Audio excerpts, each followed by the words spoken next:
तो हे बच्चों, आज का हमारा टॉपिक रहने वाला है वायरस मल्टीप्लिकेशन के बारे में। वायरस में किस तरीके से मल्टीप्लिकेशन होता है और क्या क्या इसकी प्रोसेस होती है। तीन टाइप का मल्टीप्लिकेशन मेनली होता है वायरसेस में। एनिमल्स पे एनिमल वायरस मल्टीप्लिकेशन, प्लांट पे प्लांट वायरस और बैक्टीरियोफेज। ठीक है, इस वीडियो पे हम बात करने वाले हैं एनिमल वायरस मल्टीप्लिकेशन के बारे में।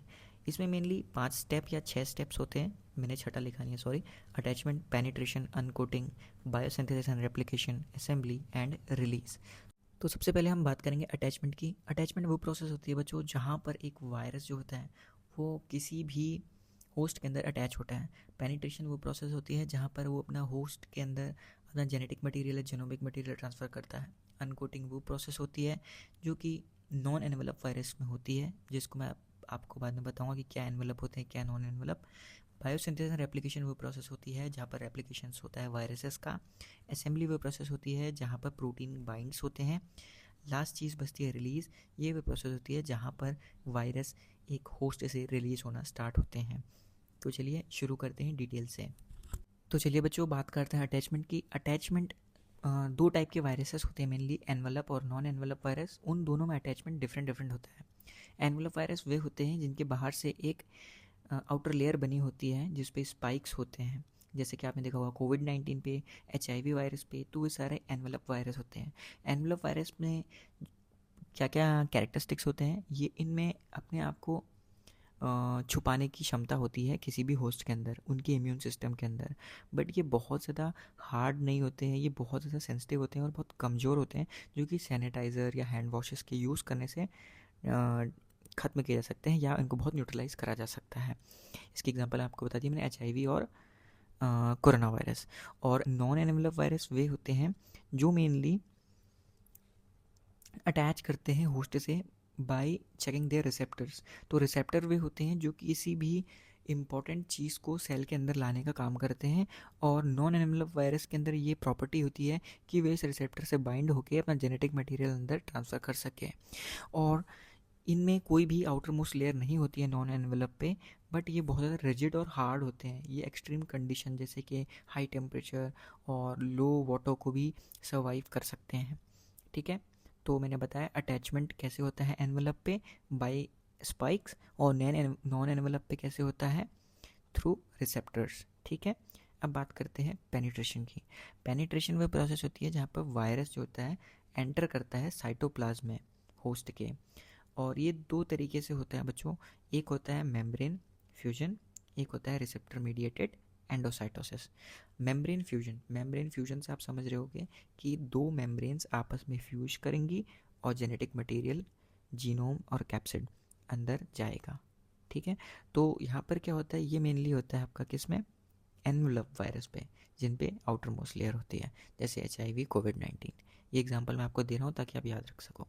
ठीक है, तो क्या होगा, वायरस का जो एनवेलप है वो होस्ट के एनवेलप से फ्यूज़ करेगा, कैप्सिड और जीनोम जो होगा ट्रांसफ़र हो जाएगा साइटोप्लाज्म में होस्ट के। ठीक है, अब बात करते हैं रिसेप्टर मेडिएटेड एंडोसाइटोसिस। ये प्रोसेस होती है एनवेलप पे भी, नॉन एनवेलप पे भी। तो इसमें क्या होता है, जो नॉन एनवेलप वायरस होता है उसके अंदर टेंडेंसी होती है कि वो रिसेप्टर से बाइंड हो सके। ठीक है, होस्ट के रिसेप्टर से बाइंड हो सके। होस्ट के जो रिसेप्टर्स होते हैं वे उन्हीं चीज़ों को अंदर लेते हैं अपनी सेल्स के जो उनके लिए इम्पॉर्टेंट होती है। पर वायरस खुद को इस तरीके से हाइड करता है कि वो इम्पॉर्टेंट चीज़ों के साथ साथ उसकी सेल के अंदर एंटर कर जाता है, उसके साइटोप्लाज्म में अपना एंटर कर जाता है। ठीक है, तो यही प्रोसेस होती है रिसेप्टर मेडिएटेड एंडोसाइटोसिस। और जब वो एंटर करता है एक वेसिकल को बना लेता है। ठीक है, वायरस जब एंटर कर जाता है रिसेप्टर के थ्रू तो अंदर जाकर एक वेसिकल का फॉर्मेशन करता है। यही है receptor mediated endocytosis. Uncoating non envelope viruses में होने वाली प्रोसेस है जो कि रिसेप्टर मेडिएटेड एंडोसाइटोसिस के बाद होती है। इसमें क्या होता है, जो वेसिकल के अंदर का pH होता है, जो वेसिकल बना था उसका जो pH होता है वो डिक्रीज़ हो जाता है। और जो एसिडिक इन्वायरमेंट होता है कैप्सिड का वो बहुत ज़्यादा अनस्टेबल हो जाता है। जब ये अनस्टेबल हो जाता है तो जितने भी जीनोम होते हैं वो बच्चों रिलीज़ हो जाते हैं, यानी कि वेसिकल फटता है, सारे जीनोम पूरे सेल्स में रिलीज़ हो जाते हैं। ठीक है।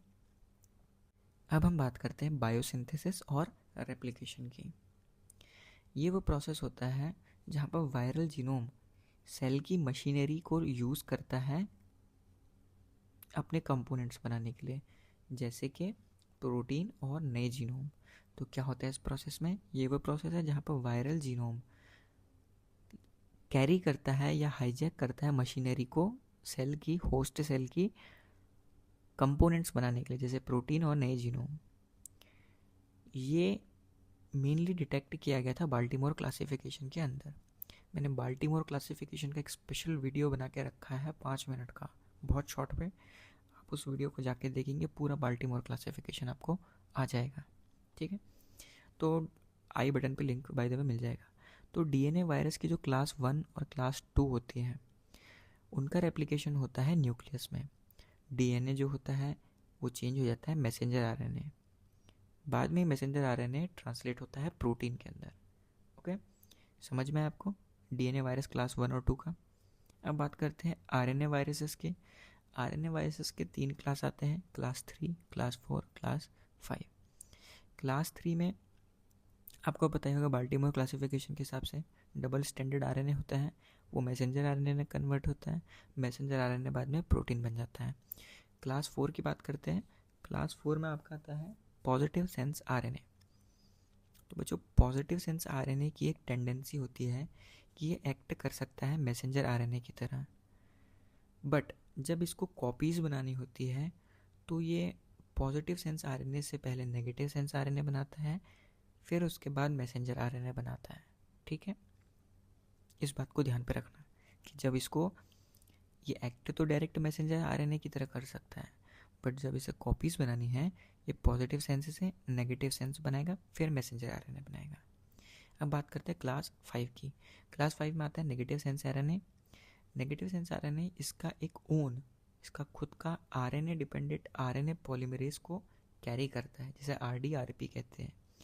ये सिंथेसाइज करने का काम करता है मैसेंजर आरएनए के स्ट्रैंड को, ठीक है। तो नेगेटिव सेंस आरएनए में RNA dependent RNA polymerase enzyme को यूज़ किया जाता है, जो कि मदद करता है ज़रूरी मैसेंजर आरएनए स्ट्रैंड के सिंथेसिस में। अब बात करते हैं रेट्रोवायरस की, क्लास 6 की, जिसमें आता है एचआईवी। तो ये यूज़ करते हैं रिवर्स ट्रांसक्रिप्टेज एंजाइम को कन्वर्ट करने के लिए आरएनए को डीएनए में, और ये डीएनए उसके बाद इंटीग्रेट होता है होस्ट के डीएनए में और as a provirus by using integrase enzyme. तो इस प्रोसेस में क्या होता है, रिवर्स ट्रांसक्रिप्टेज एंजाइम का यूज़ करके आरएनए को डीएनए में बनाया जाता है, और ये डीएनए होस्ट के डीएनए के साथ इंटीग्रेट करता है with the help of integrase enzyme, ठीक है। इस प्रोसेस के बाद 2 टाइप के प्रोटीन्स बनते हैं, एक अर्ली प्रोटीन होता है, एक लेट प्रोटीन होता है। अर्ली प्रोटीन जो होता है वो रेगुलेटरी, जो कि रेगुलेटरी प्रोटीन होते हैं। अर्ली प्रोटीन रेगुलेटरी प्रोटीन और एंजाइम होते हैं जो कि रेप्लिकेशन में हेल्प करते हैं, ठीक है। लेट प्रोटीन वे प्रोटीन होते हैं जो कि स्ट्रक्चरल प्रोटीन होते हैं, जैसे कैप्सिड, स्पाइक्स, जो कि नया वेरॉन्स को बनाने का काम करते हैं। तो ये हो गया लेट प्रोटीन, ठीक है। अब हम बात करते हैं असेंबली की। असेंबली हमारा 5th स्टेप है। असेंबली क्या होता है? असेंबली में जितने भी सिंथेसाइज होते हैं न्यू कैप्सिड प्रोटीन, एंजाइम और जितने भी जेनेटिक मटेरियल होते हैं, वे पास आते हैं और फॉर्म करते हैं एक न्यूक्लियो कैप्सिड, ठीक है। जितने भी सारे सिंथेसाइज नए प्रोटीन थे, कैप्सिड्स थे, एंजाइम थे, वे आते हैं और फॉर्म करते हैं न्यूक्लियो कैप्सिड। ये जो असेंबली होती है न्यूक्लियो कैप्सिड जहाँ पर जुड़ता है, बनता है, ये प्रोसेस होती है वहाँ जहाँ रेप्लिकेशन होता है। रेप्लिकेशन होता है न्यूक्लियस पे और साइटोप्लाज्म में, जो कि पहले मैंने आपको पढ़ाया अभी, ठीक है। तो क्या बोला, असेंबली में क्या होता है, एक और बार सुनो। जितने भी नए synthesize capsid protein, enzyme, genetic material होते हैं, वे पास आते हैं और न्यूक्लियो कैप्सिड बनाते हैं। ये न्यूक्लियो कैप्सिड बनाते हैं न्यूक्लियस पे या साइटोप्लाज्म पे। लास्ट स्टेप की ओर बढ़ते हैं, जो कि है रिलीज़। तो वायरस का रिलीज़ होता है 2 मेथड से, बडिंग मेथड और लिसिस मेथड। बडिंग मेथड आपने प्लांट में भी पढ़ा होगा, जिसमें कि एक बर्ड लाइक स्ट्रक्चर बनता है, धीमे धीमे अंदर ही ग्रो होता है और बाद में वो सेपरेट होके अलग चला जाता है। बर्स्टिंग मेथड या लिसिस, इसको क्या कहते हैं, इसमें जो होस्ट सेल होता है वो बर्स्ट कर जाता है और जितने वायरस होते हैं वो जाके अलग सेल को इन्फेक्ट करते हैं, ठीक है, जैसे कि पोलियो वायरस और एडेनो वायरस, इसका एग्जांपल ले सकते हैं। तो बस इतना ही था वायरस के मल्टीप्लिकेशन में।